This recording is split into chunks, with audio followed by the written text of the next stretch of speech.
31 مارچ 2022 کو بانی تنظیم اسلامی ڈاکٹر سارے احمد صاحب کا جو یوٹیوب چینل تھا جس کے 2.9 ملین سبسکرائبرز تھے، وہ یوٹیوب نے ایک اسرائیلی جریدے کے کہنے پر اس کو ٹرمینیٹ کر دیا۔ بڑا پیارا شعر ہے کہ اسلام کی فطرت میں قدرت نہیں لچکتی ہے، اتنا ہی ابھرے گا جتنا کہ دباؤ۔ اچھا، تو یہ تو اللہ کا منشا ہے کہ اللہ اپنے دین کا کام لے لے گا۔ واللہ متم نورہ ولو کرہ الکافرون، اللہ اپنے نور کا اتمام فرما کر رہے گا چاہے کافروں کو کتنے ناگوار گزرے۔ یہ تقریباً 1 سال ہو گیا، 31 مارچ 2022 کو یہ ٹرمینیٹ کیا گیا چینل کو۔ بہت سارے علماء بھی مختلف مواقع پر ملتے ہیں، اسی طرح تعلیمی اداروں میں ٹریولنگ ہوتی ہے، لوگ پوچھتے ہیں تو پہلا سوال ہوتا ہے آپ لوگوں کا ڈیٹا سیف ہے کہ نہیں؟ کیونکہ عام طور پر کبھی جب چینل ٹرمینیٹ ہوتے ہیں تو بیک اپ نہیں ہوتا تو سارا ڈیٹا لاسٹ ہو جاتا ہے۔ ماشاءاللہ سب کی محنتوں سے ایک پیرالل ہم نے ایک اور چینل بنا لیا یوٹیوب ہی پر الحمدللہ، اور پچھلے 1 ہی سال کے اندر، یعنی بنانے میں کچھ وقت ہمیں لگا تو 1 سال سے ہم کہیں گے 8-9 مہینے کے اندر اللہ کا شکر ہے کہ وہ جو لوگ استفادہ کرتے ہیں ان کے تعداد بھی لاکھوں کے اندر ہے، اور نہ صرف کہ وہ چینل بلکہ اب ورائٹی کا معاملہ ہے، ورائٹی یعنی بیان القرآن جو مستقل جس کی جلد یہاں پر بھی رکھی ہوئی بلکہ تمام جلدیں رکھی ہوئی جو ڈاکٹر صاحب کا پورا ترجمہ تشریح ہے بیان القرآن 98 کا، اسی طرح ان کے اور دروس قرآن تفسیری، پھر ان کے شارٹ کلپس کے معاملات، پھر ان کے عام خطابات کے معاملات، کچھ انگریزی کے لیکچرز کے معاملات، پھر اکیڈیمک انداز میں، یعنی میں ناظرین کی دلچسپی کے لیے یہ 5-5 منٹ کے کلپس یا جو بیان قرآن اور منتخب نصاب چلتا رہا جس کو استعمال کر کے لوگ دنیا بھر میں، خواتین الگ حضرات الگ، اور جو خواتین کر بھی رہی وہ بڑے کنٹرول انوائرمنٹ کے اندر اس کے دروس وغیرہ بھی چلاتی ہیں۔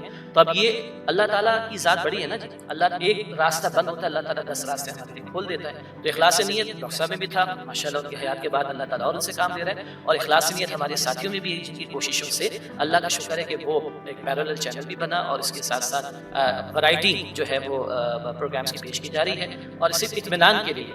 باقی ہم یہ کہ جناب ملینز ویوز ہیں اور اتنے جو ہے سبسکرائبرز ہو گئے ہیں، وہ آپ کو دیکھ لیجیے گا چینلز کے اوپر تو آپ کو اطمینان ہو جائے گا۔ ہمارے بھائی کے سوال کو تھوڑا سا ریفریش کر لیتے ہیں تاکہ ان سوال کی اور کلیئرٹی ہو جائے گی۔ چندر پال گوپال کے گھر میں پیدا ہوا تو ہندو بن گیا، مائیکل جارج کے گھر میں پیدا ہوا تو عیسائی بن گیا، تو اس کا کیا قصور؟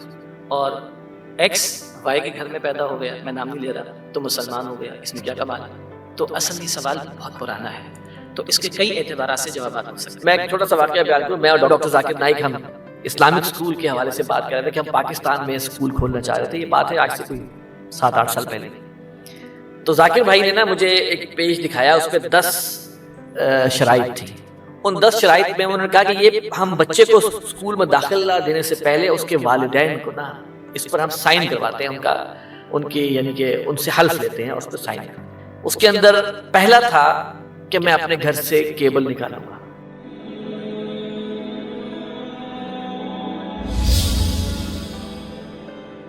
نحمدہ و نصلی علی رسولہ الکریم۔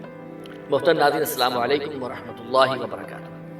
امیر سے ملاقات پروگرام ماہ اپریل 2023 میں خوش آمدید۔ حسب سابق میرے ساتھ موجود ہیں امیر تنظیم اسلامی جناب شجاع الدین شیخ صاحب۔ السلام علیکم ورحمۃ اللہ وبرکاتہ۔ وعلیکم السلام ورحمۃ اللہ وبرکاتہ۔ اس سے پہلے کہ ہم کچھ سوالات شروع کریں، 2-3 باتیں ہیں۔ ایک تو یہ کہ جیسے کہ پچھلے پروگرام میں بھی رمضان کے حوالے سے ہماری بات ہوئی تھی، تو الحمدللہ اب یہ پروگرام جب آن ایئر ہو رہا ہے تو ہم رمضان کے تقریباً وسط میں بلکہ اس سے زیادہ یا کم موجود ہوں گے، اور مجھے یہ بھی پتہ ہے کہ آپ کی مصروفیات رمضان کے دوران جو لائیو دورہ قرآن کی ہیں وہ اتنی ہے کہ وہ رات آپ کو ایک ہی تقریباً نشست میں جو ہے وہ پورا 2.5-3 گھنٹے میں دورہ قرآن ختم کرنا ہوتا ہے ایک چینل کے اوپر۔ تو آپ یہ بتائیے کہ آپ کیسے تراویح کو کیسے مینیج کرتے ہیں؟ بسم اللہ الرحمن الرحیم، اللہم صلی وسلم علی نبینا محمد۔ آصف بھائی جزاک اللہ خیرا، یہ اچھا ہے کہ آپ نے سوال یہ کر بھی لیا، اور اگر بالفرض محال کہیں کسی کے ذہن میں سوال اٹھے بھی تو اچھا ہے کہ اس کا جواب 10 بجے سے سٹارٹ ہوتا ہے اور میرے خیال سے 12:30-1 بجے تک چلتا ہوگا۔ اس کا جو وقت ہے وہ 9:30 بجے سے لے کر 12 بجے۔ البتہ بھارت وہ چونکہ چینل ایسا ہے کہ دنیا کے کوئی 150 ممالک میں اس کی ریچ کا معاملہ ہے، تو اللہ کے فضل و کرم سے دنیا بھر میں جو لوگ اردو سمجھتے ہیں اس کو استفادہ اس کا موقع رہتا ہے۔ اور یہ سلسلہ شروع ہوا تھا جب یہ کووڈ کا معاملہ آیا تھا، تقریباً پہلا جو سال تھا کووڈ کا ماہ رمضان، اس میں تو یہ پاسبل نہیں تھا کہ ہم فزیکلی کہیں بھی کر سکتے تھے، ایک آپشن اللہ تعالیٰ نے عطا فرمایا۔ Idris coming back to the question کہ بھائی تراویح کا کیا کرتے ہیں، جیسے کہ آپ تو شاگرد ہیں ڈاکٹر اسرار صاحب رحمۃ اللہ علیہ کی، اور اس وقت میری تنظیم کی ذمہ داری بھی ہے، اور ہمارے مستقل جو معاملہ ہے وہ دورہ ترجمہ قرآن کا ہے کہ قرآن حکیم کا ترجمہ تشریح، اس کے ساتھ تراویح، پھر ترجمہ تشریح اور اس کے ساتھ تراویح کا سلسلہ۔ لیکن بہرحال وہ ایک چینل کی اپنی لمیٹیشنس کے معاملات ہوتے ہیں، تو 9:30 بجے سے لے کے 12 بجے تک تو لائیو یہ قرآن حکیم کے ترجمے کے بیان کا سلسلہ ہو جاتا ہے. تفسیر کا بھی موقع ملتا ہے. جی بالکل, ترجمہ اور تفسیر, بلکہ تفسیر تو ہم کہیں گے تھوڑا ذرا بھاری اور بڑا لفظ ہو جائے گا. مختصر تشریح اگر ہم کہیں تو ذرا محتاط لفظ ہوگا. اور ظاہر بات ہے وقت عموم کے اعتبار سے ڈاکٹر صاحب رحمۃ اللہ نے جو بیان فرمایا, جو کہ بیان القرآن کا معروف ہے 1998 کا, خیر وہ سردی کی راتیں بھی تھی, پر ڈاکٹر صاحب ماشاء اللہ رحمۃ اللہ علیہ ان کا تو وہ تکمیل کا معاملہ ہوا تھا 108 گھنٹوں میں جا کر. اور عام طور پر ہمارے ساتھیوں کو اور مجھے بھی الحمدللہ جو موقع ملتا ہے اس میں کم و بیش کوئی 80 گھنٹے کم و بیش یہ ترجمے اور تشریح کے لیے میسر آتے ہیں, تب جا کے 29 راتوں میں تکمیل ہوتی ہے. لیکن ہر میڈیا کے اعتبار سے اس کی اپنی ایک لمیٹیشنس کا معاملہ, تو وہاں جو پچھلے 2-3 سال موقع ملا تو جو ہم نے کاؤنٹ کیا وہ میکسیمم 62 گھنٹے بنتے ہیں. اچھا, لیکن اب آپ اندازہ کر سکتے ہیں کہ کس قدر مختصر کا معاملہ ہوگا. لیکن بہرحال اللہ کا شکر ہے کہ وہ سلسلہ جاری ہے. سوال یہ تھا کہ تراویح کا کیا کرتے ہیں, تو بہرحال یہ میرے لیے بھی ایک معاملہ تھا کہ کبھی آج تک ایسا نہیں ہوا کہ تراویح مس ہوئی ہو, اور پچھلے 20-22 سالوں سے تو سلسلہ یہ ہے کہ تراویح ترجمے کے ساتھ. تو بہرحال جو میرا بیٹا ہے, ویسے اولاد میں دوسرے نمبر پر لیکن بیٹوں میں پہلے نمبر پر, وہ الحمدللہ حافظ قرآن ہے ماشاء اللہ. اور اس کو کہیں نہ سنانے کی بات تو دور کی ہے, یہ ہم بات کر رہے ہیں 2020 سے, کووڈ سے, ٹھیک ہے, کسی مسلح پر کھڑے ہو کر سنانے کی بات تو دور کی, کبھی سامع بننے کا بھی موقع نہیں ملا. اچھا, لیکن میں نے بیٹے کو تیار کیا, بیٹا تراویح تو نہیں چھوڑ سکتے. تو اللہ کا شکر ہے پھر ہم گھر میں تراویح کا اہتمام کرتے ہیں, اور رات کو 12:30 سے 2-2:30 بجے تک کے درمیان وہ تراویح ہوتی ہے. تراویح گھر میں ہوتی ہے. بیٹا پڑھاتا ہے, میں سنتا ہوں اس کو الحمدللہ. جہاں میں حافظ تو نہیں ہوں لیکن جہاں موقع ہوتا ہے تو لقمہ بھی دے لیتا ہوں الحمدللہ, جہاں موقع میسر آتا ہے. اور پھر 2 بچے اور بھی چھوٹے, ان کو بھی ہم ساتھ کھڑا کر لیتے ہیں. تو تراویح اچھا ہے کہ سوال آ گیا, کیونکہ سوال لوگ نیچرلی کریں گے تراویح کہاں گئی, تو وہ لمیٹیشن اس پروگرام کی کہ وہاں سے ترجمہ تشریح بیان ہوتا ہے اور رات کو پھر تراویح گھر پہ پڑھنے ہوتا ہے.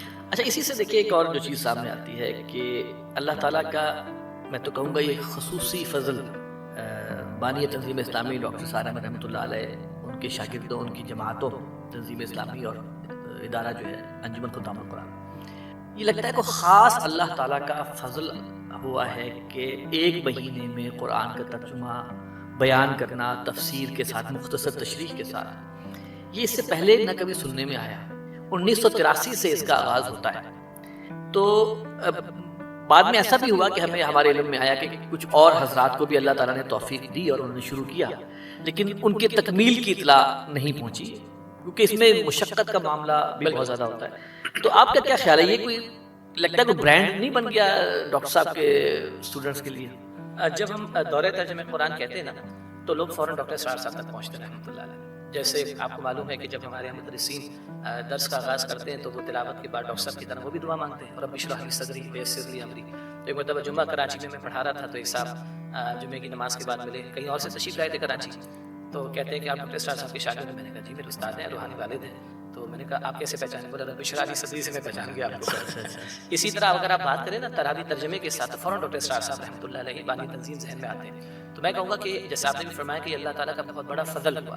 اچھا, اس کے کچھ اور فوائد بھی ہوئے ہیں, اور دو کہ یہ بڑا ایک ذرا مشقت والا عمل ہے, اور اگر اس کو ہم کیلکولیٹ کریں, جو ہمارا روٹین کا پروگرام ہوتا ہے تنظیم اسلامی کی زیر اہتمام, انجمن خدام القرآن کے زیر اہتمام, قرآن اکیڈمیز کے زیر اہتمام, وہ تقریباً کوئی 4-4.5 گھنٹہ بن جاتا ہے.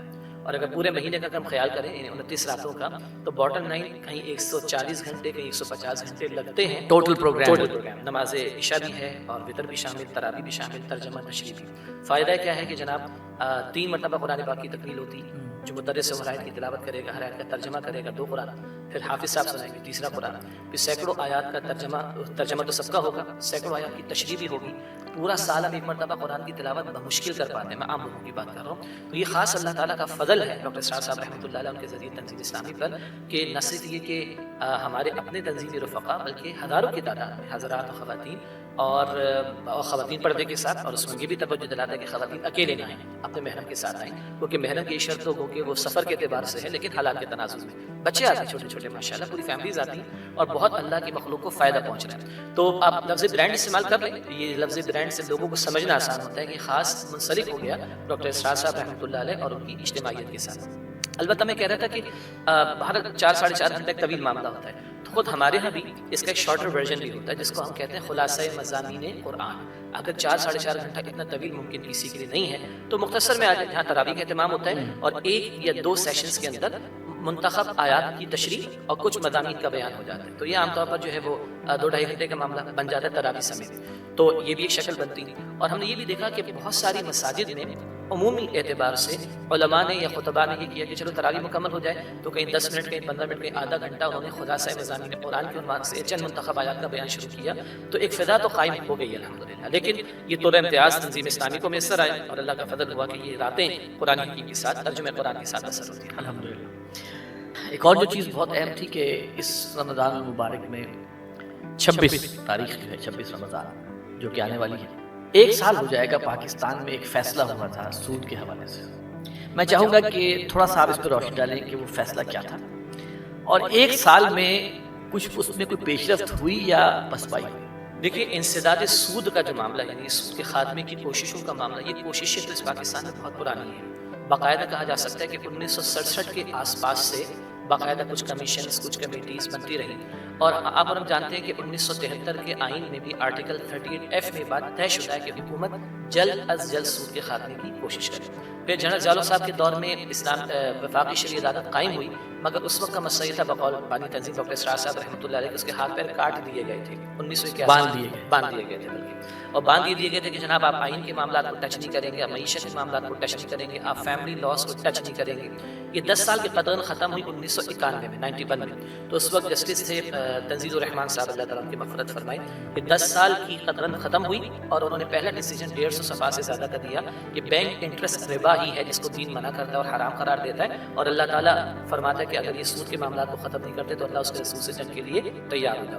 اس کے بعد نواز شریف صاحب وہ چلے گئے پٹیشن لے کر اور اسٹے لے لیا اور معاملہ لنگر آن ہوتا رہا.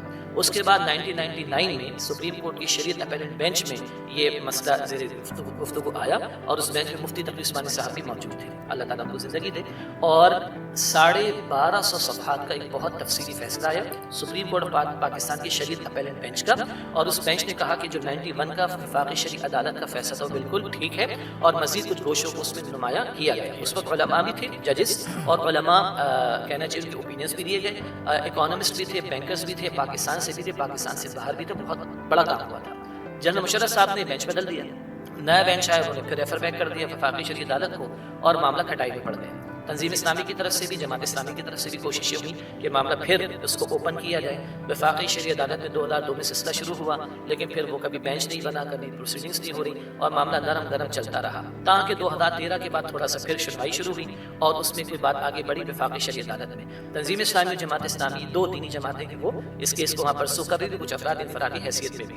تا آگے 2022 پچھلا سال اور ماہ رمضان کی 26 تاریخ جس کا آپ نے حوالہ دیا، پھر وفاقی شرعی عدالت نے تقریباً 319 صفحات کا فیصلہ دیا اور کہا وہ جو 91 کا فیصلہ چلا آ رہا ہے کہ بینک انٹرسٹ ربا ہے، یہ بالکل ربا ہے اور حرام ہے اور حکومت کو 5 سال کا ایک ٹائم فریم دیا گیا 2027 دسمبر تک کا کہ گریجولی آپ ختم کرتے چلے جائیں اور صرف سود کا خاتمہ ہی نہیں پوری معیشت کو اسلامی تعلیمات کے مطابق ڈھالنے کی کوشش کی جائے. یہ ہوا 2022 کے رمضان کی 26 تاریخ کو. اس کے بعد بہرحال بعض لوگ پھر بھی باز نہ آئے، حالانکہ 91 کا ڈیسیجن، 99 کا ڈیسیجن اور اب یہ 2022 کا ڈیسیجن، تفصیل بہت آ چکی، تمام دلائل آ گئے، اس کے حوالے سے ساری باتیں ہو گئی. اس کے بعد اسٹیٹ بینک آف پاکستان اور نیشنل بینک اور کچھ اور 8 کے قریب نجی جو بینکس ہیں ان سب نے پھر سپریم کورٹ آف پاکستان کی شریعت اپیلنٹ بینچ میں اپیل دائر کر دی. اور اس کا مطلب یہ ہے کہ جب appeal supreme court of Pakistan کی شریعت اپیلنٹ بینچ میں آ گئی تو وہ جو فیڈرل شریعت کورٹ کا فیصلہ تھا وہ اب اسٹے کا شکار ہو جائے گا اور اس پر کوئی عمل درآمد نہیں ہوگا. کچھ دنوں پہلے ماہ رمضان سے پہلے کی ہم بات کر رہے ہیں، یہ بات تو ہمارے علم میں آئی اور اخبار میں بھی آئی کہ چیف جسٹس صاحب نے یہ تو کیا کہ جو اسٹیٹ بینک آف پاکستان کی طرف سے پٹیشن تھی، نیشنل بینک کی طرف سے خود حکومت نے واپس لینے کا فیصلہ کیا تو اس کو تو سیٹ اسائڈ کر دیا گیا. ٹیکنیکل معاملہ یہ ہے کہ کچھ اور اپیلیں بھی ہیں جو سپریم کورٹ آف پاکستان کے شرعی اپیل بینچ کے اندر موجود ہیں، اگر وہ ختم ہوں گی تب وہ وفاقی شرعی عدالت کا فیصلہ جو پچھلے سال ہوا تھا اس پر عمل درآمد کا راستہ کھل سکے گا. تو ہم یہ دعا کرتے ہیں، ماہ رمضان بھی ہے اور پاکستان کی معیشت کے حالات ہمارے سامنے اور بھی بہت سارے پہلو ہیں، کرپشن پر بھی بات ہونی چاہیے، ذخیرہ دوزی پر بھی بات ہونی چاہیے، اشرافیہ کے لیے تو کھلی چھوٹ ہے اور سارا جبر عام آدمی کے اوپر ہے، اس سب پر بھی کلام ہو. لیکن اللہ اور اس کے رسول سے جنگ کا تو خاتمہ کریں گے تبھی ہمارے معاملات سدھریں گے. تو ہم دعا کرتے ہیں کہ یہ ماہ رمضان 1 سال ہونے کو آیا. اسی ماہ مبارک میں اللہ نے قرآن دیا تھا, اسی ماہ مبارک میں اللہ تعالیٰ نے پاکستان دیا تھا, اسی ماہ مبارک میں پچھلے سال یہ فیصلہ بھی ہمارے سامنے آیا ہے. اللہ کرے کہ ہمارے مقتدر طبقات اس کی طرف توجہ کریں اور وفاقی شرعی عدالت کے فیصلے پر عمل درآمد کا سلسلہ شروع ہو, تاکہ اللہ سے جنگ ختم ہوگی, اللہ کے رسول سے جنگ ختم ہوگی تو امید کر سکتے کہ ہماری معیشت کی بہتری کے معاملات شروع ہو سکیں. کہا جاتا ہے نا کہ where there is a will there is a way. جی, اور میں آگے عرض کیا کرتا ہوں where there is no will there is no there is no way. بالکل صحیح فرمایا. اچھا اب دیکھیں نا, ایک طرف اب تو سچویشن دیکھیے, ہم IMF سے قرضہ مانگ رہے ہیں سود پر, جی ترلے کر رہے ہیں, جی ان کے پیروں میں گرے ہوئے ہیں, ان کی ہر شرط پر آمین صدقنا بھی کر رہے ہیں. کس قرضہ کون سا ہے؟ سود. تو سود کے اوپر جو حکومت قرضہ لے رہی ہے, جس کو پتا ہے کہ جس ملک نے سود کے اوپر چلنا ہے, اس ملک میں سود کے خلاف فیصلہ کیسے کوئی ہونے دے گا؟ کوئی نہ کوئی. آپ سوچئے کہ آپ نے 1967 سے بتایا اور آج یہ ہے 2023. اگر نیتوں میں کوئی ہوتا جسے ہم کہیں صدق کہیں ہمارے جو بھی اصحاب اقتدار میں, تو کچھ تو کرتے. اب وہ یہ سوچتے ہوں گے کہ اگر ہم یہاں پہ فیصلہ کروا دیں تو IMF جو ہے وہ خود جو ہے وہ اس کے کس منہ سے اس سے قرضہ لیں گے. بالکل. لیکن بہرحال اس میں آصف بھائی ہم سمجھتے ہیں کہ تھوڑا سا ایمانی جرات کا مظاہرہ کرنے کی ضرورت بھی ہے.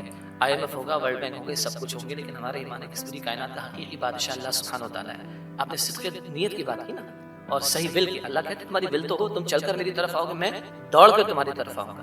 کوئی تو قدم اٹھانے کی بات کی ہے. اچھا آپ کو یہ بھی علم ہوگا کہ IMF ہو گیا, ورلڈ بینک ہو گیا, ایون چائنا وغیرہ, ان کے ساتھ ڈیلنگز کرنے کے دوران میں پروفٹ اینڈ لاس کی بیسس پر بھی آپشنز اویلیبل ہیں. یہ میں نہیں کہہ رہا ہوں, یہ وفاقی شرعی عدالت کے فیصلے کے آخری پیجز میں لکھا ہوا ہے کہ آپ اس تناظر میں بھی کہ آپ ان کو پارٹیسپیٹ کروا لیں اپنے کچھ فنڈ جنریٹنگ یا ریونیو جنریٹنگ ایسٹس کے اندر. یعنی ٹیکنیکل اس پہ بحث ہو سکتی ہے, یعنی وہ آپشنز اویلیبل ہیں, ہم اس پر بھی جا سکتے ہیں. سارا مسئلہ ہے کہ نیت تو ہو. اچھا چھوڑ دیں اس بات کو, تھوڑی دیر کے لیے IMF کو چھوڑ دیں. پچھلا سال جو 2022 کی ہم بات کریں, 2022-23 کے وفاقی بجٹ کی اگر ہم بات کریں, 9,000 ارب روپے کا بجٹ تھا. 4,000 ارب روپیہ سود کی مد میں تھا. 4,000 ارب روپے سود کی مد میں جو تھا, اس میں سے 3,500 ارب روپیہ سود تو صرف پاکستان کے اندر کا ہے. تو پاکستان کے اندر کا سود ختم کرنے میں کیا مصیبت پڑی ہے؟ وابڈا ہے, کے ای کراچی الیکٹرک ہے, یہ PSO سے اگر لیتے ہیں پیٹرول, اس پہ بھی ان کو پیمنٹ میں سود دینا پڑتا ہے. یہ اندرونی سود تو ختم کر دو. 4,000 ارب روپے کا سود جو ہم نے پچھلے وفاقی بجٹ میں الوکیٹ کیا, 3,500 ارب روپیہ تو اندر کا سود ہے پاکستان کا. تو بابا کہیں سے تو شروعات ہونی چاہیے نا. اور میں سچی بات عرض کروں کہ نیت میں فطور نظر آتا ہے. کیا ہمارے سول حکمراں تمام کے تمام اور کیا ہمارے فوجی حکمراں تمام کے تمام اس معاملے کے حوالے سے ہمیں سنجیدگی نظر نہیں آئی. کتنے بڑے بڑے عدالتی فیصلے ہو گئے, کتنی تیزی کے ساتھ ہو گئے, کیسے کیسے معاملات پر سوموٹو ایکشنز لے لیے گئے اور اپنی رٹ قائم کروائی گئی, اپنا منشا بنوایا گیا. اللہ اس کے رسول سے جنگ کے خاتمے کے لیے بہرحال ہماری نیتیں درست ہیں. بہرحال یہی چیز جو ہے شاید آخرت میں ان کی گلے کا توق بنے گی کہ تمہیں اللہ تعالیٰ نے یہ دیا تھا اور تم نے اس کو اللہ اس کے رسول سے جنگ جاری رکھی ہے, تو فتربصوا حتی یأتی اللہ بامرہ. ایک سانس میں ہم 33 قانون پاس کر دیتے ہیں, تو کیا 10 دن کے اندر بحث کرنے کے بعد ہم سود کے خاتمے کا قانون پاس نہیں کر سکتے؟ یہ سوچنے کا مقام ہے ان حضرات کے لیے جو اس میں فیصلے کی حیثیت رکھتے ہیں. اللہ تعالیٰ ان کو اس کی توفیق دے. 31 مارچ 2022 کو بانی تنظیم اسلامی ڈاکٹر سارہ احمد صاحب کا جو یوٹیوب چینل تھا, جس کے 2.9 ملین سبسکرائبرز تھے, وہ یوٹیوب نے ایک اسرائیلی جریدے کے کہنے پر اس کو ٹرمینیٹ کر دیا. اور اب ظاہری بات ہے مارچ جو ہے وہ ختم ہو چکا, تو وہ جو ہے وہ 1 سال مکمل ہو گیا. 1 سال اس کو بھی 1 سال اس کی برسی ہو گئی اس کے چینل کے. لیکن الحمدللہ کہ میں چاہوں گا کہ آپ بھی اس حوالے سے کچھ جو ہے قارئین کو بتائیں کہ ہم نے الحمدللہ اس حوالے سے ان تمام چیزوں کو جو ہے وہ ریکور بھی کیا ہے, اور اس کو ہم جو ہے اب ہم نے ملٹیپل چینلز کے اوپر اس کو جو ہے وہ آن ایئر بھی کر دیا ہے. تو مزید بنا یہ کہ جو ہے اس سے اب مزید جو نئے کلپس اور نئی چیزیں جو ہیں وہ بھی الحمدللہ بننے کا کام کا آغاز ہو گیا ہے. تو میں چاہوں گا کہ اس حوالے سے بھی آپ کچھ اپنی جو ہے وہ احساسات رکھیں ہمارے ساتھ. جی, پہلی بات تو یہ کہ بڑا پیارا شعر ہے کہ اسلام کی فطرت میں قدرت نہیں لچکتی ہے, اتنا یہ ابھرے گا جتنا کہ دباؤ گے. یہ تو اللہ کا منشا ہے کہ اللہ اپنے دین کا کام لے لے گا. واللہ متم نورہ ولو کرہ الکافرون. اللہ اپنے نور کا اتمام فرما کر رہے گا چاہے کافروں کو کتنے ناگوار گزرے. البتہ یہ دونوں باتیں جو میں نے کہی ہیں یہ پورے اسلام کے بارے میں عرض کی ہے. بانی محترم ڈاکٹر اسرار صاحب ہمارے استاد ہیں، ہمارے روحانی والد ہیں، ہم عقیدت بھی رکھتے ہیں، محبت بھی رکھتے ہیں اور ہمارے ویورز بھی رکھتے ہیں اور لاکھوں افراد رکھتے ہیں. یہ دونوں اصولی باتیں میں نے اسلام کے بارے میں کہی، لیکن بہرحال انہوں نے خدمت اسلام کی، انہوں نے خدمت قرآن حکیم کی. تو جو آپ فرما رہے ہیں کہ تقریباً 1 سال ہو گیا اور 31 مارچ 2022 کو یہ ٹرمینیٹ کیا گیا چینل کو. بہت سارے علماء بھی مختلف مواقع پر ملتے ہیں، اسی طرح تعلیمی اداروں میں ٹریولنگ ہوتی ہے، لوگ پوچھتے ہیں. تو پہلا سوال ہوتا ہے آپ لوگوں کا ڈیٹا سیف ہے کہ نہیں؟ کیونکہ عام طور پر کبھی جب چینل ٹرمینیٹ ہوتے ہیں تو بیک اپ نہیں ہوتا تو سارا ڈیٹا لاسٹ ہو جاتا ہے. تو پہلی بات ہوئی کہ اللہ کا شکر ہے ہمارا ایک سنگل منٹ بھی لاسٹ نہیں ہوا الحمدللہ رب العالمین، اور وہ محفوظ ہے. نمبر 1.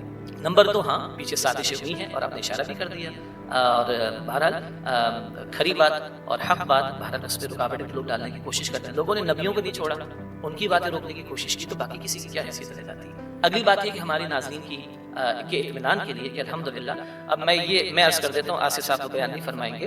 ہمارے ہاں الحمدللہ میڈیا کے تعلق سے برادر آصف بھائی کو ماشاءاللہ اللہ تعالیٰ نے توفیق دی اور بہت عرصے سے ماشاءاللہ ان معاملات کو دیکھ رہے ہیں، اور نہ صرف یہ دیکھ رہے ہیں بلکہ ماشاءاللہ اللہ تعالیٰ نے بہت سے ہمارے ساتھیوں کو بھی جو دین کا درد رکھتے ہیں، چاہے وہ تنظیم میں شامل ہیں اور بعض ایسے جو تنظیم میں شامل نہیں بھی ہیں مگر وہ ڈاکٹر اسرار صاحب سے، دین سے، قرآن پاک سے محبت رکھتے ہیں. ماشاءاللہ سب کی محنتوں سے ایک پیرل ہم نے ایک اور چینل بنا لیا یوٹیوب ہی پر الحمدللہ، اور پچھلے 1 ہی سال کے اندر، یعنی بنانے میں کچھ وقت ہمیں لگا، تو 1 سال سے ہم کہیں گے 8-9 مہینے کے اندر اللہ کا شکر ہے کہ وہ جو لوگ استفادہ کرتے ہیں ان کے تعداد بھی لاکھوں کے اندر ہے. اور نہ صرف یہ کہ وہ چینل بلکہ اب ورائٹی کا معاملہ ہے، ورائٹی یعنی بیان القرآن جو مستقل، جس کی جلد یہاں پر بھی رکھی ہوئی ہے، بلکہ تمام جلدیں رکھی ہوئی ہیں، جو ڈاکٹر صاحب کا پورا ترجمہ تشریح ہے بیان القرآن 98 کا. اسی طرح ان کے اور دروس قرآن تفصیلی، پھر ان کے شارٹ کلپس کے معاملات، پھر ان کے عام خطابات کے معاملات، کچھ انگریزی کے لیکچرز کے معاملات، پھر اکیڈیمک انداز میں، یعنی میں ناظرین کی دلچسپی کے لیے کہ 5-5 منٹ کے کلپس یا جو بیان قرآن اور منتخب نصاب چلتا رہا، جس کو استعمال کر کے لوگ دنیا بھر میں، خواتین الگ، حضرات الگ، اور جو خواتین کر بھی رہی ہیں وہ بڑے کنٹرول انوائرمنٹ کے اندر اس کے دروس وغیرہ بھی چلاتی ہیں. تو اب یہ اللہ تعالیٰ کی ذات بڑی ہے نا جی، اللہ ایک راستہ بند ہوتا ہے اللہ تعالیٰ 10 راستے ہمارے لیے کھول دیتا ہے. تو اخلاص نیت ڈاکٹر صاحب میں بھی تھا ماشاءاللہ، ان کی حیات کے بعد اللہ تعالیٰ اور ان سے کام لے رہا ہے، اور اخلاص نیت ہمارے ساتھیوں میں بھی ہے جن کی کوششوں سے اللہ کا شکر ہے کہ وہ ایک پیرالل چینل بھی بنا، اور اس کے ساتھ ساتھ ورائٹی جو ہے وہ پروگرامز کی پیش کی جا رہی ہے. اور صرف اطمینان کے لیے، باقی ہم یہ کہیں جناب ملینز ویوز ہیں اور اتنے جو ہے سبسکرائبرز ہو گئے ہیں، وہ آپ کو دیکھ لیجیے گا چینلز کے اوپر، تو آپ کو اطمینان ہو جائے گا کہ جو 1 سال پہلے جس پوزیشن پر ہم آ گئے تھے اللہ تعالیٰ نے اس سے نکالا ہے، اور اللہ تعالیٰ نے اور راستے ہمارے لیے اپنے فضل و کرم سے کھول دیے.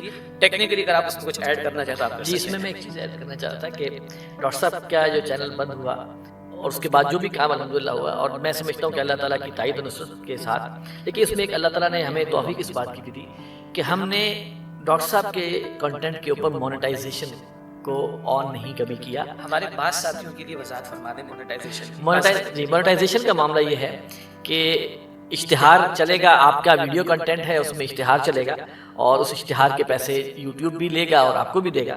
تو وہ ہوتا ہے، اور اکثر اب تو سب لوگ جو بھی سوشل میڈیا استعمال کر رہے ہیں ان کو پتہ ہے کہ جی ایڈز آتے ہیں، تو اور اس کی کمائی ہوتی ہے، اور ٹھیک ٹھاک کمائی اب جو ہے وہ لوگ کرتے ہیں اس پہ، اور ایک one of the main sources of income جو ہے لوگوں کی یہ بن جاتا ہے.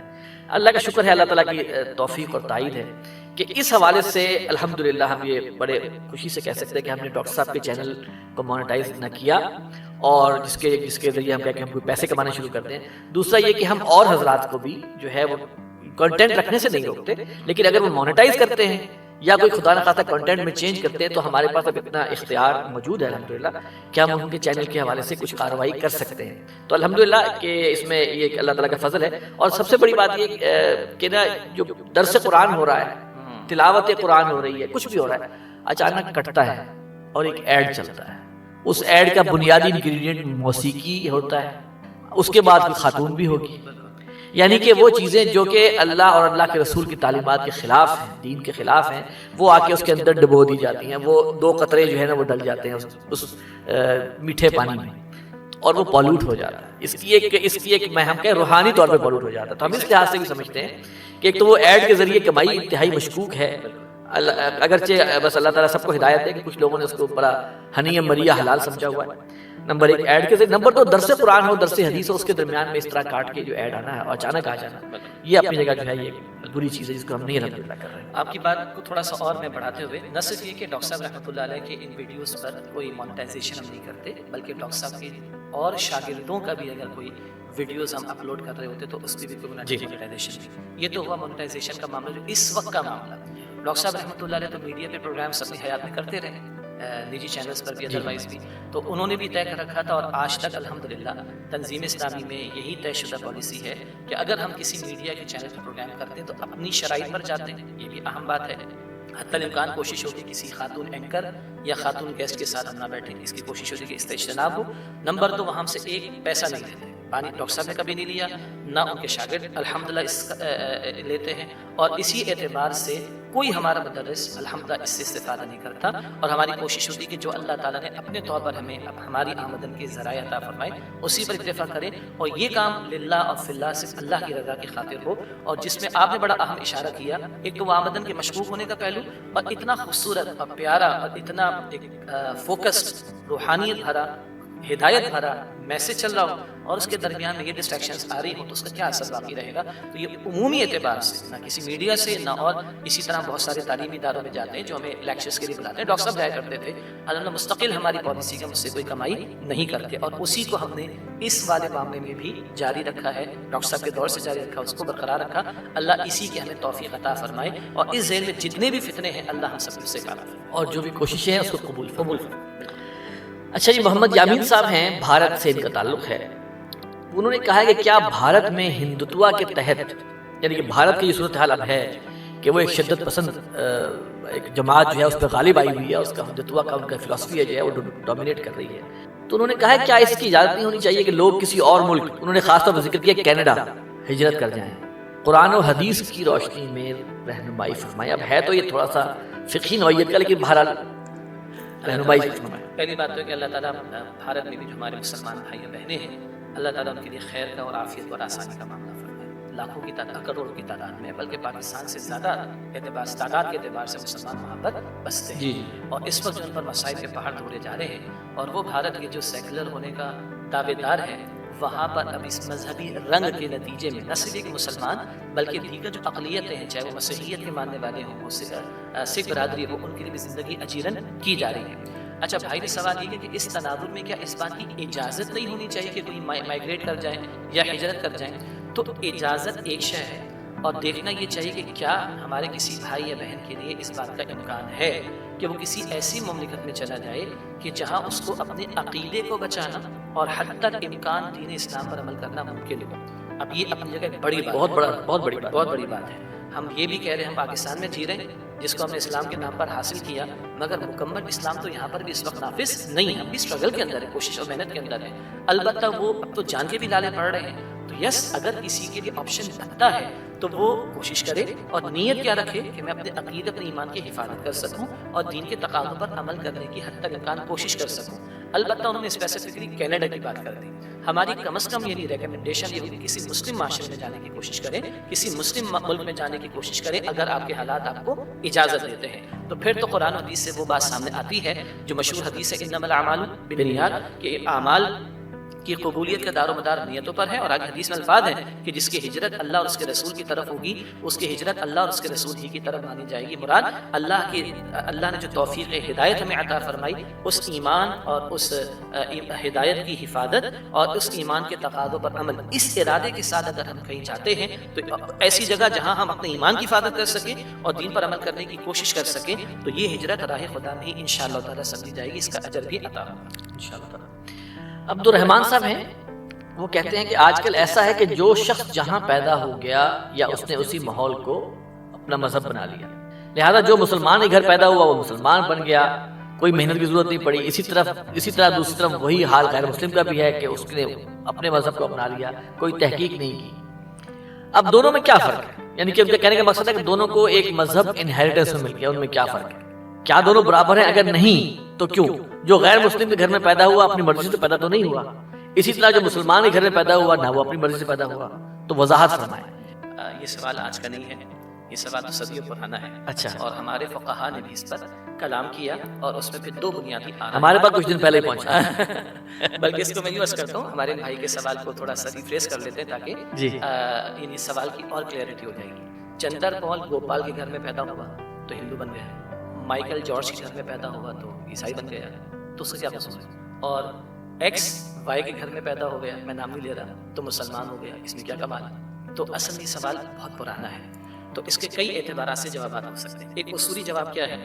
فقہا میں اور ہمارے ائمہ میں ایک رائے یہ ہے، امام شافعی بھی شامل رحمۃ اللہ علیہ، کہ اگر تو کسی تک پیغام نہیں پہنچا اسلام کا اور اسلام سے اب مراد محمد مصطفیٰ صلی اللہ علیہ وسلم کی تعلیم، تو ایک رائے یہ ہے فقہا کی کہ اس سے سوال نہیں ہوگا ایک بات آخرت میں، اور اس کے دلائل یقیناً پیش کرتے ہیں. دوسری رائے امام حنیفہ رحمۃ اللہ علیہ کی بھی اور دیگر فقہا کی بھی ہے کہ کم از کم اللہ کا تعارف فطرت میں موجود ہے، خالق کائنات ہے، اور بنیادی انسانی اخلاقیات فطرت انسانی میں بلٹ ان ہے، بدیعت شدہ ہے. ان دو کے بارے میں تو سوال ضرور ہوگا. اچھا، امام صاحب رحمۃ اللہ علیہ کی اس رائے کے حوالے سے بانی محترم ڈاکٹر اسرار صاحب رحمۃ اللہ علیہ کے جو دروس ہیں منتخب نصاب کے، ان میں سورہ لقمان کا درس ہے، ہمارے ناظرین نے سنا بھی ہوگا. جناب لقمان نبی تو نہیں تھے. ایک رائے یہ بھی کہ شاید کسی نبی کی تعلیم بھی نہیں پہنچی، مگر ان کی جو وصیت بیٹے کے لیے ہے اس میں توحید جھلکتی بھی نظر آتی ہے، آخرت کا تصور جھلکتا ہوا نظر آتا ہے، کچھ بنیادی اخلاقیات ان وصیتوں میں نظر آتی ہیں. اس صورت میں سورہ لقمان کا دوسرا رکوع اس کے مضامین بتا رہے ہیں کہ امام ابو حنیفہ رحمۃ اللہ علیہ کی رائے میں وزن ہے. اس کا یہ مطلب کہ ہم دوسری رائے کو رد کر رہے ہیں، ہم تو دونوں آراء بیان کر رہے ہیں. البتہ امام ابو حنیفہ فرماتے رحمۃ اللہ علیہ کہ کم سے کم خالق کائنات کے بارے میں اور بنیادی انسانی اخلاقیات کے بارے میں ضرور سوال ہوگا. باقی یہ مسئلہ اور تفصیل طلب ہے، اس کو اور کھولا جا سکتا ہے، جس میں ہم نہیں جائیں گے. البتہ مجھ تک تعلیم پہنچ گئی تو میں پابند ہوں اس تعلیم کے تقاضوں پر عمل کا. کیا مطلب؟ مجھے محمد مصطفیٰ علیہ السلام کی دعوت پہنچ گئی، اب ایمان کے بعد ایمان کے تقاضوں پر عمل کرنا میری نجات کے لیے ضروری ہے. والعصر ان الانسان لفی خسر الا الذین آمنوا وعملوا الصالحات وتواصوا بالحق وتواصوا بالصبر. اللہ نے قانون دے دیا کہ ایمان لاؤ گے تو تمہاری قبولیت آخرت میں کامیابی کے اعتبار سے. اور ایمان کیا ہے؟ تصدیق بما جاء به النبی صلی اللہ علیہ وسلم، ہر وہ خبر جو محمد مصطفیٰ علیہ السلام نے عطا فرمائی اس کی تصدیق کرنا، یہ ایمان ہے. ٹیکنیکلی مجھ تک پہنچ گیا تو مجھے ماننا ہے اور عمل کرنا ہے، لیکن میں امتی ہوں آخری رسول کا صلی اللہ علیہ وسلم، تو میرے لیے اکیلے مان کر عمل کرنا کافی نہیں ہے. وتواصوا بالحق میں حق کی ترویج آئے گی، نشر و اشاعت آئے گی، اور حق کے پرچار کے ساتھ حق کی سربلندی کے لیے جد و جہد بھی آئے گی. تو آصف صاحب اصل زیادہ اہم سوال کیا ہے؟ جس تک نہیں پہنچا اس کا کیا ہوگا؟ ارے بھائی اس سے اللہ پوچھے گا، اور میرا اور آپ کا رب لیس بظلام للعبید، بندوں پر ظلم فرمانے والا نہیں ہے. قانون اللہ نے ہمارے لیے بنایا ہے، اللہ کسی قانون کا پابند نہیں ہے. اس نقطے پر بھی مباحث فقہا کیا ہیں، لیکن فیغفر لمن یشاء ویعذب من یشاء، جس کو چاہے گا بخشے گا، جس کو چاہے گا عذاب دے گا. ہم قانون کے پابند ہیں، وہ کسی قانون کا پابند نہیں، اور وہ بندوں پر ظلم نہیں فرمائے گا. اور لا یکلف اللہ نفسا الا وسعها، ہر ایک کی وسعت کے مطابق اللہ اکاؤنٹیبل ٹھہرائے گا. اس تک نہیں پہنچا اللہ اسے پوچھ لے گا، لیکن مجھ تک پہنچ گیا تو مجھے ماننا بھی ہے، عمل بھی کرنا ہے، اور اس تک پہنچانے کی کوشش بھی کرنی. تو جارج مائیکل کے گھر میں پیدا ہو گیا، چندر پال گوپال کے گھر میں پیدا ہو گیا، اس کا کیا ہوگا؟ یہ سوال زیادہ امپورٹنٹ نہیں ہے میرے متعلق. میرے متعلق زیادہ امپورٹنٹ سوال یہ ہے کہ کل اگر جارج نے یہ پوچھ لیا، کل اگر چندر پال گوپال نے یہ پوچھ لیا کہ اللہ تیرا پیغام تو نہیں پہنچا، تو اللہ کس سے پوچھے گا؟ اللہ ہم امتیوں سے پوچھے گا. تو اس سوال کے مقابلے میں کہ ان کا کیا ہوگا، زیادہ اہم سوال یہ ہے کہ ہم جن لوگوں تک پہنچ چکا کیا ہم عمل کر کے ان کے سامنے پیش کر رہے ہیں؟ ہم اس سوال کے حوالے سے زیادہ فکر مند ہوں. ان کے ساتھ اللہ ظلم، اور اللہ کسی کے ساتھ ظلم نہیں کر رہا. صاحب اگر ہم آج کل کی بات کرتے ہیں تو میں سمجھتا ہوں کہ جس حد تک پینیٹریٹ کر گیا ہے میڈیا اور کمیونیکیشن کے ذرائع جو ہے، اب یعنی کہ اسلام کی تعلیمات ہر جگہ پہنچ جانے والی بات جو ہے وہ اب کوئی عجیب نہیں ہے، وہ یقیناً ایسا ہو سکتا ہے. دوسری بات یہ ہے کہ جو عمل بحیثیت امت مسلمہ ہمارا ہے وہ تو اسلام سے دور کر دے گا غیر اسلام. ہمیں دیکھ کر لوگ آئیں گے اس طرف یا دور جائیں گے؟ دور جائیں گے. یہ ایک اور جو سوال ہمیں بھی اپنے آپ سے یہ پوچھنا چاہیے. جی ایک اور سوال بھی انڈیا سے ہی ہے، محمد جعفر حسین صاحب ہیں، حیدرآباد سے ہے. اچھا، انہوں نے جو وہاں حالات بتائے نا وہ آلموسٹ ہمارے ملک کے بھی ہو چکے ہیں کہ یہاں سیکولرزم چھایا ہوا ہے اور بچوں کو بھی یہی سکھایا جا رہا ہے. بہت کم بچے ہیں جن کو اللہ کیا فرما رہے ہیں ان کا پتہ ہے. امیر تنظیم سے میرا سوال ہے کہ آپ کے خیال میں بچوں کو قرآن و حدیث کا علم کون سی عمر سے سکھایا جائے؟ ہم بھی اپنے بچوں میں خلافت اور انقلاب کے نظریے کو پیدا کرنا چاہتے ہیں.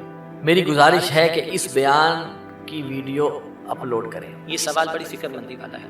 جہاں تک اس بات کا تعلق ہے کہ سیکولرزم کی بات یا ایتھیزم کی بات اور اس طرح کے نظریات، کیونکہ بھارت دنیا گلوبل ہو گئی نا، آپ کی میری فنگر ٹپس پہ دنیا آ چکی ہے، تو فتنے بھی اب گلوبل ہیں، شیطان کے حملے بھی اب گلوبل ہیں، دجال کا فتنہ بھی اب گلوبل ہے. اللہ ہم سب کی حفاظت فرمائے. البتہ اہم بات کیا تھی کہ بچوں کی تعلیم کے اعتبار سے کہ کس عمر سے شروع کیا ہے. آپ اور ہم غور کریں، اب یہ بڑا اہم سوال اور اپنی جگہ موضوع بھی ہے. تربیت اولاد ایک موضوع ہے اور اس کے ذریعے بہت ساری باتیں بیان کی جاتی ہیں. ہمارا خیال ہے کہ بچے تھوڑے بہت بڑے ہوں گے تو پھر ان کی تربیت کا اہتمام شروع ہوگا، قطعاً نہیں۔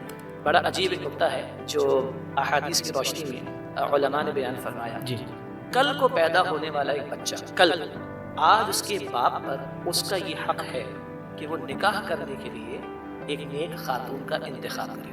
آئی ریپیٹ اگین، کل کوئی بچہ کبھی ایک مرد کے ہاں پیدا ہوگا، اس کا آج حق اس مرد پر یہ ہے کہ یہ بندہ نکاح کے لیے انتخاب کرے تو ایک نیک خاتون کا انتخاب کرے۔ ایک بات یہاں سے بات شروع ہوتی ہے، زوجین کے تعلق کی دعائیں بیان نہیں ہوتی ہمارے، کیا دعائیں بتائیں گے؟ اللہم جنبنا الشیطان وجنب الشیطان ما رزقتنا، اللہ ہم دونوں کو زوجین۔ اچھا جب لوگوں کو بیان کرتا ہے، اچھا اس ٹائم پہ دعائیں بھی مانگنی چاہیے، اللہ اکبر کبیرہ۔ اب بھائی نکاح کے ذریعے تم حلال ہوئے ہو، حلال کام میں تو اللہ کا نام آئے گا، اور اس موقع کی دعائیں بھی رسول اللہ نے سکھائی صلی اللہ علیہ وسلم۔ اللہ ہم دونوں کو، یعنی شوہر بیوی، ہم دونوں کو بھی شیطان سے بچا، اور جو رزق تو ہمیں عطا فرمائے اس کو بھی شیطان سے بچا۔ رزق سے کہا جا رہا ہے اولاد۔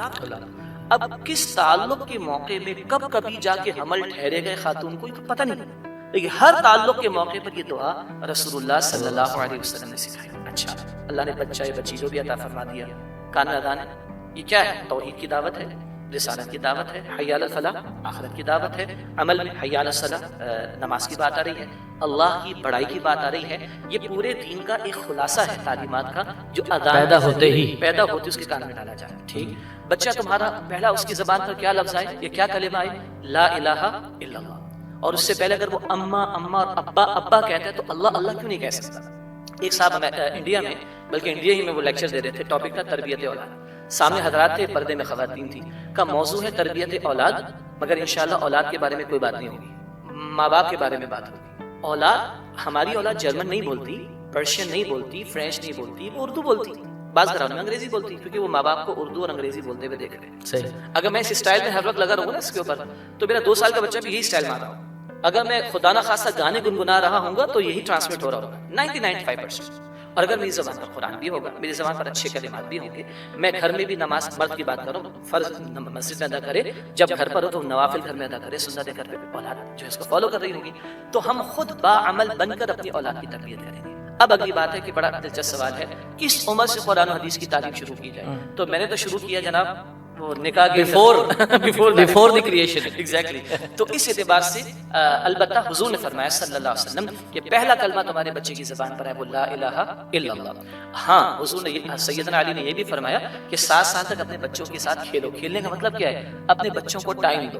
آج تم نے بچوں کو آؤٹ سورس کر دیا، ادھر اسکول ادھر ٹیوشن، اور رہ گیا تھوڑا بہت، نہیں اس سے پہلے ڈے کیئر اور پری برتھ ایڈمیشنز ہو رہے ہیں آصف صاحب، اسلام آباد میں، لاہور میں، کراچی میں، ابھی بچہ دنیا میں نہیں ہے، لائن لگی ہوئی، تو پہلے سے اس کو ہم نے آؤٹ سورس کر دیا۔ تو سیدنا علی فرماتے 7 سال تک بچے کے ساتھ کھیلو۔ اچھا سمجھ آتی ہے بات، حضور نے نماز کی ترغیب دینے کو کب کہا؟ 7 سال کے اندر۔ 7 سال میں بھی ترغیب ہے، اس سے پہلے کیا ہے؟ وہ ماں کا جو اس کو لمس ملتا ہے، آج محروم ہو گیا نا بچہ ماں سے، تو وہ ماں باپ ٹائم بھی دیں، خاص طور پر ماں کا رول بہت زیادہ اس کے اندر، اور دودھ پلانے کی مدت کے دوران بڑا قیمتی رول ہے اس کا، اور اس دوران اگر وہ بولنے کے قابل ہوتا ہے تو وہ اور کچھ بھی بولے، مگر اللہ بھی بولے، وہ کچھ اور بھی بولے، بسم اللہ بھی بولے، وہ کچھ اور بھی بولے، اس کی زبان پر کوئی خیر کے کلمات بھی آئیں، یہاں سے اس کی تعلیم کا عمل شروع ہو جائے گا انشاءاللہ۔ پھر پراپر فارمل تعلیم کا معاملہ ہے، بس تحریص نعمت کے طور پر ہم تو اپنے تنظیم اسلامی کے رفقاء اور ساتھیوں سے گزارش کرتے ہیں کہ اپنے گھروں میں، اس کو ٹیکنیکلی کہتے ہیں گھریلو اسرہ عربی میں خاندان کو کہتے ہیں، ایک ہمارے یہاں تنظیمی نظم کے اندر باقاعدہ ویکلی بیسس پر تنظیم کے ساتھی کو رفقاء کہتے ہیں، قرآن کا درس، حدیث کا درس، دیگر کچھ مسائل کا بیان، فکری باتیں، تربیت کی باتیں، دعاؤں کا اہتمام، اینڈ سو آن، سیکھنے کا عمل۔ ایک ہم کہتے ہیں گھر والوں کو لے کر بیٹھیں، چھوٹے بچے تو ان کے مطابق اس کو لے کر چلنے کی کوشش کریں، تلاوت سن لیں، قاعدہ سن لیں، حمد سن لیں، نعت سن لیں، تھوڑا کچھ پڑھنے کے قابل ہو جائیں تو صرف کتاب پڑھوا لیں، ڈاکٹر صاحب کا بیان قرآن پڑھوا لیں، کوئی حدیث کی شرح پڑھوا لیں، کوئی سیرت کی کتاب پڑھوا لیں۔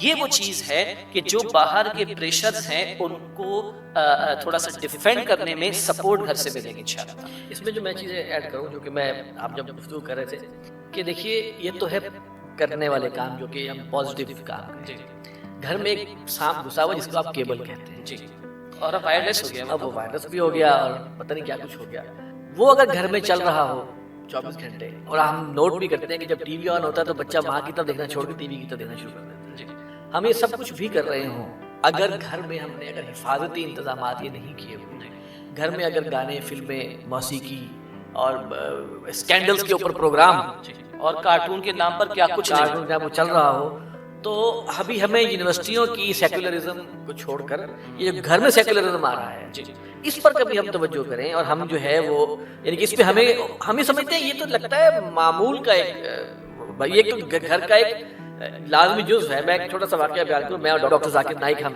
اسلامک اسکول کے حوالے سے بات کر رہے تھے کہ ہم پاکستان میں اسکول کھولنا چاہ رہے تھے، یہ بات ہے آج سے کوئی 7-8 سال پہلے۔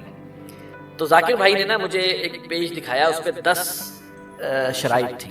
ان 10 شرائط میں انہوں نے کہا کہ یہ ہم بچے کو اسکول میں داخلہ دینے سے پہلے اس کے والدین کو نا اس پر ہم سائن کرواتے ہیں، ان کی یعنی کہ ان سے حلف لیتے ہیں، اس پہ سائن کرتے ہیں۔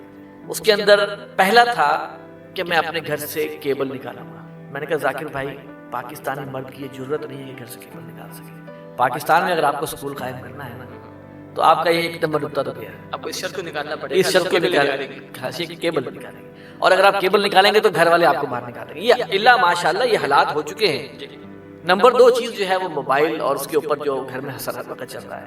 تو ہم جتنی بھی دیکھیں، ایک بالکل آپ نے بجا فرمایا کہ ہم ایک پازیٹیولی تربیت کریں گے، لیکن اسی طرح ہم ان چیزوں سے بھی ایک اوائڈ کروانے کا سبب پیدا کریں کہ میرے ہوتے ہوئے جب تک گھر میں میری حکومت ہے مرد کی، میرے گھر میں کوئی ایسے اپرچونٹی نہ آئے جس سے کہ برائی دیکھنے یا سیکھنے کا موقع ملے۔ آپ کی بات بلند ہوتی، اس کو 2 باتوں سے میں تھوڑا سا اور آگے بڑھا دیتا ہوں، کیا سپورٹ میں بات آ جائے گی۔ اللہ تعالیٰ نے ڈوز بھی دیے اور اللہ تعالیٰ نے روٹس بھی دیے، کرنے کے کام بھی بتائیں اور نہ کرنے والے کام بھی بتائیں، پیکج پورا سامنے ہے۔ دوسری بات یہ ہے کہ جس طرح ہمارے جسم کو مینٹین رکھنے کے لیے غذا کی ضرورت ہے، اسی طرح پرہیز کی ضرورت بھی ہے۔ جی بہت اچھی غذا تو میں لے رہا ہوں، لیکن ساتھ میں تمباکو بھی استعمال کر رہا ہے، کوئی سگریٹ بھی استعمال کر رہا ہے، خدا نہ خواستہ نشے کی کس قدر چیزیں آ گئی، آئس کی بات تو پرانی ہوگی نا۔ تو کتنی اچھی حفظان صحت کے اصولوں کے مطابق غذا میں لے رہا ہوں، اگر یہ منشیات سے اور اس طرح کی چیزوں سے میں پرہیز نہیں کر رہا، میرا جسم کیسے مینٹین رہے گا؟ اگر ہم چاہتے ہیں کہ ہمارے بچوں کا، ہمارا بھی اور ہمارے بچوں کا بھی عقیدہ ایمان محفوظ رہے، تو جہاں پازیٹیولی کرنے والے کاموں میں آگے بڑھنا ہے اگریسولی، وہیں جن کاموں سے شریعت منع کرتی ہے اور یہ تباہ کر رہے ہیں نا جی یہ تباہ کر رہے ہیں ہم، تب اللہ تعالیٰ معاف رکھے۔ اب تو کہنا پڑتا ہے بھائی بچے گھر میں نہیں مل رہے، 3-4 کمروں کا گھر ہو بچے نہیں مل رہے، کہتے وائی فائی بند کر دو، سارے آ جائیں اور راؤٹر کے پاس بیٹھ جائیں، اور راؤٹر کے بعد کیونکہ وہیں آن کرنے وہیں پہ آن کرنے اس کا مطلب کونے میں کیا کرنا ہے، غور کرنے کی بات ہے نا۔ بالکل آپ کی بات بلند ہوتی ہے کہ کرنے والے کاموں پر بھی اگریسولی آگے بڑھنا ہے، اور جن کاموں سے بچانا اس سے بھی بچنا ضروری ہے۔ اللہ ہم سب کی، ہمارے گھرانوں کی حفاظت فرمائے، آمین۔ محمد طائف صاحب، ان کا تعلق بھی بھارت سے، انڈیا سے۔ نام بڑا دلچسپ ہے، طائف جی۔ میں 12ویں جماعت کا طالب علم، اچھا یعنی میں ڈاکٹر سعد احمد رحمہ اللہ کا بہت بڑا فین ہوں۔ میرا سوال یہ ہے کہ میں اقامت دین کی جدوجہد کیسے کروں؟ میرے پاس کوئی ایسی جماعت نہیں جس کا ڈکلیئرڈ ایم دین کو قائم کرنا ہو۔ میں کافی تشویش میں ہوں کہ کیا کروں۔ اب یہ 12ویں جماعت کے بچے کا یہ ہے، تو میں تو اس بچے پہ رشک آ رہا ہے کہ اللہ تعالیٰ اس کو کیا سوچ اور کیا توفیق ہندوستان میں رہے اور ہندوستان میں رہتے ہیں جہاں پہ کہ سیکولرزم چھایا ہوا ہے۔ جی جی، پہلی بات تو یہ کہ اللہ تعالیٰ اس بچے کی حفاظت فرمائے، اور نام کی مناسبت بھی بڑی پیاری ہے، اس معنی میں کہہ رہا ہوں کہ جہاں حضور کے قدم پہنچے وہ مقامات ہمارے لیے بڑے متبادل ہیں، تو طائف ان کا نام، اللہ ان کی حفاظت بھی فرمائے۔ اور دوسری بات یہ ہے کہ ابھی کالج لائف میں رہتے ہوئے سوال ہو رہے ہیں، حالانکہ ابھی تو ارمانوں کو سوچنے کی بات ہوتی ہے نا، ابھی تو کیریئر کاؤنسلنگ کی بات آتی ہے، میں کون سے کیریئر کی طرف جاؤں، مستقبل میں کہاں جاؤں، آئی ٹی میں جاؤں، انجینئرنگ میں جاؤں، اور اس عمر کے حصے میں اور ایک سیکولر ملک میں اگر یہ سوال ہو رہا ہے تو ہمیں اپریشیٹ کرنا چاہیے۔ اگلی بات ان کے لیے کہ اقامت دین کے تصور کو بھی سمجھنے کی ضرورت ہے، یہ یہاں سے شروع ہو کر نظام تک جاتا ہے۔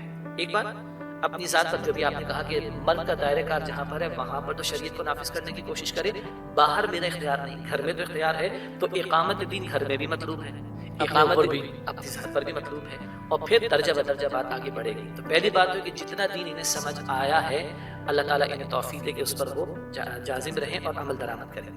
دوسری بات یہ ہے کہ دعوت کا کام مستقل کرنے کا موقع ہے۔ اگر یہ انڈیا میں بیٹھ کر خود ڈاکٹر اسرار صاحب کو سن رہے رحمۃ اللہ علیہ، تو اس کا مطلب ہے یہ اپنے دوسرے دوستوں کو بھی سنوا سکتے ہیں اور یہی بات ان تک بھی پہنچانے کی کوشش کر سکتے ہیں۔ مکے کے 13 برس نبی مکرم صلی اللہ علیہ وسلم نے لوہے کی تلوار استعمال نہیں کی، مگر قرآن کی تلوار استعمال کی، اور جب کام شروع کیا تو آپ صلی اللہ علیہ وسلم اکیلے تھے، جی اکیلے تھے، بلکہ وہ ڈاکٹر غلام مرتضیٰ ملک صاحب اللہ ان کی مغفرت فرمائے، وہ کہتے ہیں نا کبھی انقلاب آتا ہے 1% لوگوں سے، اقلیت مائنورٹی۔ حضور کا معاملہ کیا ہے صلی اللہ علیہ وسلم؟ 1% نہیں، یک فی دنیا، اکیلے پوری دنیا میں محمد مصطفیٰ کھڑے ہوئے صلی اللہ علیہ وسلم، دعوت دی، ہم خیال لوگ ملے، صحابہ ملے، ان پر وہ ایمان لائے، ان کی تربیت ہوئی ہے، لیکن مکہ مکرمہ میں سامنے 360 بت بھی رکھے ہوئے اور ایک بت کو بھی ہاتھ بھی نہیں لگایا۔ اس موضوع پر ہم کلام اپنے کئی پروگرامز میں کرتے آئے اور طائف کے لیے بھی وہ کتابچہ یا ویڈیو بڑا مناسب رہے گا.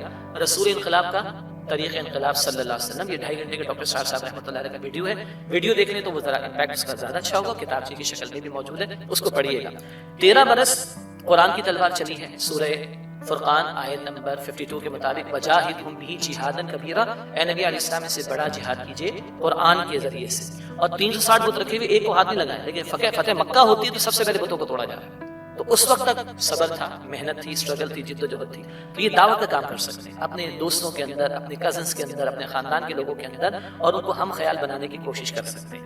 مین وائل یہ فرما رہے کہ ابھی کوئی ایسی جماعت نہیں کہ جو اقامت دین کی جد و جہد کر رہی ہو ڈکلیئرلی، تو اللہ سے دعا کریں یا تو کوئی ایسی اجتماعیت آپ کو میسر آ جائے، یا اللہ تعالیٰ آپ کو ہمت دے، توفیق دے کہ آپ اس دعوت کے کام کو آگے بڑھائیں اور آپ کے ہم خیال لوگ آپ کو میسر آتے چلے جائیں.